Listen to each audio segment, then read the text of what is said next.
Yes, it's true. We are living in a modern era. We have access to all kinds of information, all sorts of technology, gadgets. It's totally different. But do you know what's the most asked questions, even in those modern times? Put down in the comments if you know. I tell you, the most asked question is how can I be more happier?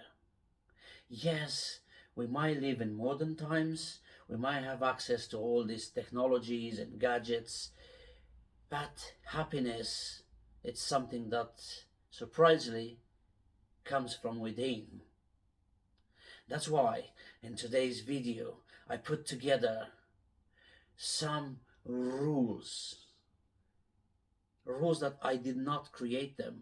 They were created thousands of years ago by Stoic people.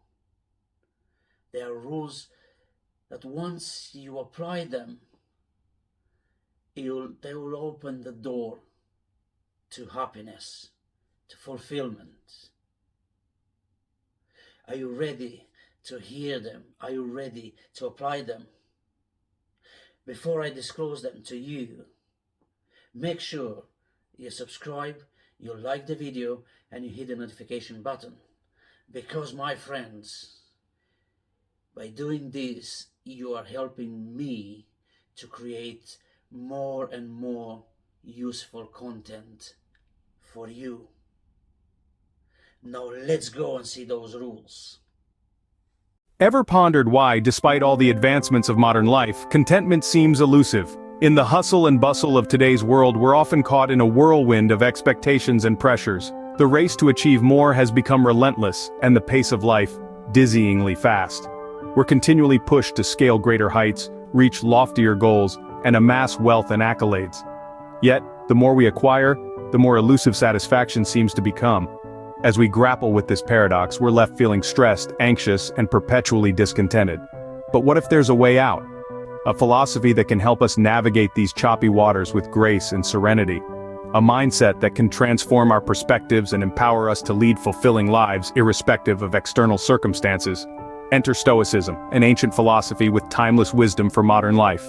The first Stoic principle to consider is acceptance. Now, acceptance in Stoicism isn't about surrendering or letting go. It's about embracing reality as it is, not as we wish it to be. It's like standing in the rain and acknowledging, yes, it's raining, rather than complaining about getting wet.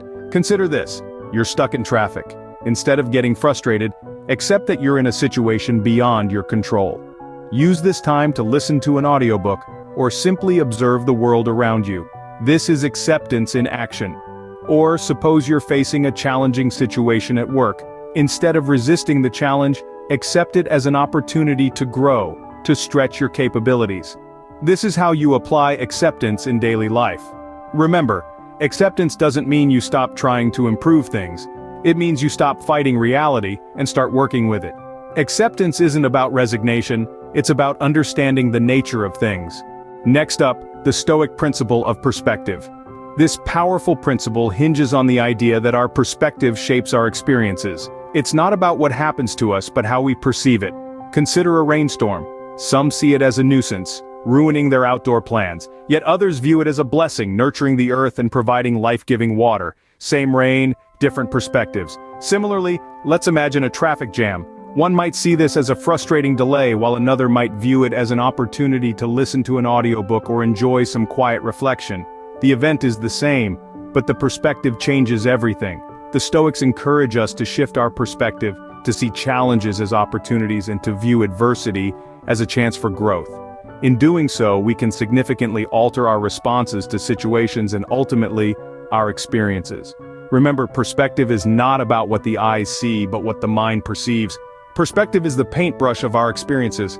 Now let's delve into the Stoic principle of self-control. In the realm of Stoicism, self-control takes center stage. It's not about suppressing our desires or impulses but mastering them.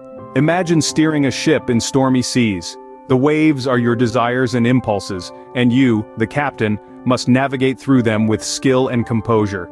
Practicing self-control means not letting fleeting emotions or desires dictate your actions. It's about making conscious decisions, not knee-jerk reactions. Consider this: when faced with a tempting piece of cake while on a diet, it's not the cake that's the challenge. The real challenge is your impulse to eat it. Overcoming this impulse, that's self-control. Self-control can also be practiced by limiting our exposure to distractions. Just as we wouldn't go to a bakery while on a diet, we shouldn't immerse ourselves in environments that provoke unnecessary desires or impulses. Self-control is the ultimate expression of freedom. Fourthly, we have the Stoic principle of virtue. This principle holds virtue, the highest form of good, as the cornerstone of a meaningful life. But what exactly does virtue mean in the Stoic context? It's about embodying qualities such as wisdom, courage, justice, and temperance. These are not just abstract concepts, but active states of being that we can cultivate every day. Wisdom is the deep understanding and realization of people, things, events, or situations.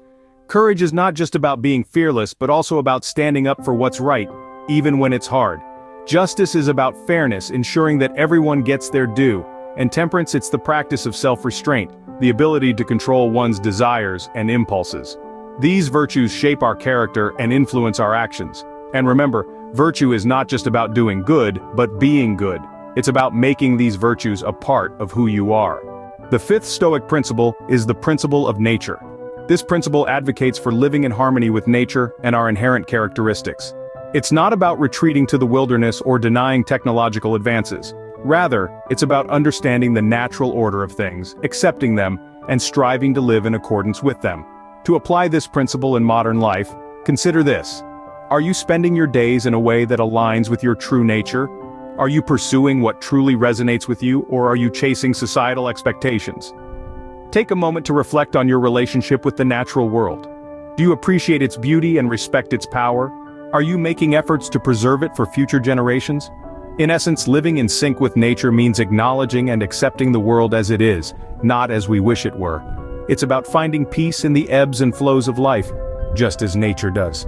Living in sync with nature is living in sync with oneself. Next, let's explore the Stoic principle of impermanence. The principle of impermanence is a Stoic understanding that nothing in this world is everlasting. Everything we see, touch, and experience is in a constant state of change. And it's this very transience that adds value to each moment. Now imagine your favorite meal. It's delightful because it's not something you can have all the time. Its temporary presence on your plate and then on your palate makes it special. The same goes for life's experiences. The fleeting moments of joy, the temporary challenges, the people we meet, the places we see, they're all part of this ever-changing tapestry we call life. So, how can we apply this principle in our daily lives? Start by truly appreciating the present moment. Enjoy that cup of coffee, cherish that conversation with a friend, relish that walk in the park. Remember, nothing lasts forever, so make the most of every moment. Impermanence is not a curse, but a reminder to cherish every moment. The eighth Stoic principle to consider is detachment. This practice isn't about distancing or isolating ourselves from the world. Rather, it's about emotional resilience, maintaining our inner tranquility regardless of the external events swirling around us. It's about learning to take a step back from our reactions, observing them, and choosing not to let them control us. Imagine you're stuck in a traffic jam, the clock is ticking, and frustration is building up. Practicing detachment means understanding that the traffic jam is beyond your control, but your reaction to it isn't. You can choose to let it ruin your day, or you can choose to accept it and use that time to listen to your favorite podcast, or simply enjoy the moment. Remember, detachment is not about being emotionless, but rather having emotions and not letting them have you. It's about being in the middle of the storm, yet remaining calm. Detachment is not indifference but being unaffected by the waves of life. Now, on to the Stoic principle of action. The Stoics firmly believed in the power of action over words. They understood that it's not enough to merely talk about change or improvement, but rather, the true test lies in our actions. Consider this. A person could talk endlessly about their plans to start a fitness journey, but without the actual effort of lacing up their running shoes and stepping outside, all those words hold no value. In the realm of Stoicism, it's about being proactive, taking initiative, and making things happen. This principle of action can be practiced in our daily lives. If you've been planning to read more books, don't just talk about it, pick up a book and start reading. If you've been meaning to learn a new language, don't simply research about it. Download a language learning app and start learning. Remember, in the Stoic philosophy, it's all about walking the talk. Action speaks louder than words, and Stoics believe it's the only language worth speaking. Lastly, we have the Stoic principle of resilience. Resilience, in its most authentic form, is the ability to rise from the ashes, to bounce back from adversity, and to continue moving forward despite setbacks. The Stoics emphasized resilience as a critical virtue, a beacon of hope in the face of life's inevitable challenges. Imagine a tree in the midst of a storm. Despite the fierce winds and torrential rain, it stands firm, bending but not breaking. This is resilience. Or consider an athlete who, after a crushing defeat, returns to the game with renewed vigor and determination. This, too, is resilience. The Stoics teach us that life is not a smooth sail, it's a turbulent sea filled with high waves and strong winds. But in the face of these adversities, we must learn to be like the tree, bending but not breaking, or like the athlete, falling but always rising again. Resilience is not about avoiding the storm, but learning to dance in the rain. We've walked through the 10 Stoic principles, but how do they all come together in daily life? Imagine navigating through your day with a steady compass. That's Stoicism. It's about accepting life as it is, not as we wish it to be. It's about maintaining perspective, understanding that our view of the world is often what shapes our reality. It's about exercising self-control, recognizing that we are in charge of our reactions and emotions. It's about embracing virtue, acting with integrity and moral courage. It's about respecting nature, acknowledging our place in this vast universe. It's about accepting impermanence, understanding that change is the only constant. It's about practicing detachment, not letting external circumstances sway our inner peace. It's about taking action, being proactive rather than reactive. It's about resilience, bouncing back from adversity stronger than before. By applying these principles, we can lead a more content and fulfilled life regardless of what life throws at us. Stoicism is more than just a philosophy, it's a roadmap to a fulfilling life. Are you ready to embrace the Stoic way of life? Let's start small, choose one principle, incorporate it into your day-to-day. As you master it, move on to the next. These principles aren't a quick fix, they're a lifelong commitment to personal growth and resilience. Remember, the journey of 1,000 miles begins with a single step, so take that step now. Embark on the Stoic journey today and discover the path to a content and fulfilling life.